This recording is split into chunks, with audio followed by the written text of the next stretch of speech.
ദേശീയപാത നിർമ്മാണം കൊടുങ്ങല്ലൂരിലെ കോട്ടപ്പുറത്തുള്ള ഒരു കൂട്ടം ആളുകളുടെ ജീവിതത്തെ ദുസ്സഹമാക്കിയിരിക്കുകയാണ്. റോഡ് നിർമ്മാണം തുടങ്ങിയ അന്നു മുതൽ ഇവർക്ക് സ്വസ്ഥ ജീവിതം നഷ്ടപ്പെട്ട അവസ്ഥയാണ്. മഴ പെയ്തതോടെ വീടുകൾ ചെളിവെള്ളത്തിലായ നിലയിലാണ്.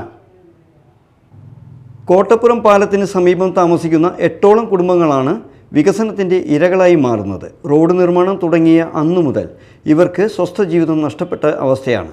വേനൽക്കാലത്ത് അന്തരീക്ഷ മലിനീകരണമായിരുന്നു പ്രധാന പ്രശ്നം. എന്നാൽ മഴ പെയ്തതോടെ വീടുകൾ ചെളിവെള്ളത്തിലായ നിലയിലാണ്. റോഡിലൂടെ ഒഴുകിവരുന്ന മലിനജലം താഴെയുള്ള വീടുകളുടെ ചുറ്റിലുമായി കെട്ടിനിൽക്കുകയാണ്. അത്യാവശ്യ കാര്യങ്ങൾക്ക് പോലും മുറ്റത്തിറങ്ങാൻ പറ്റാത്ത അവസ്ഥയിലാണ് ഇവിടുത്തുകാർ. നിർമ്മാണത്തിലിരിക്കുന്ന റോഡിൽ അടിഞ്ഞുകൂടിയിട്ടുള്ള കൽപ്പൊടി മഴവെള്ളത്തോടൊപ്പം വീട്ടുമുറ്റത്തേക്ക് കുത്തിയൊലിച്ചു വരികയാണ്. 2 നില വീടുകളിൽ താമസിക്കുന്നവർ വീടിൻ്റെ താഴത്തെ നില ഉപേക്ഷിച്ച് മുകൾ നിലയിലേക്ക് താമസം മാറിയിരിക്കുകയാണ്. ദേശീയപാത അതോറിറ്റിക്ക് കീഴിൽ നടക്കുന്ന പ്രവൃത്തിയായതിനാൽ നഗരസഭ ഉൾപ്പെടെയുള്ള സംവിധാനങ്ങൾ ഈ വീട്ടുകാർക്ക് മുന്നിൽ നിസ്സഹായതയോടെ കൈമലർത്തുകയാണ്. Media time, Kodungallur.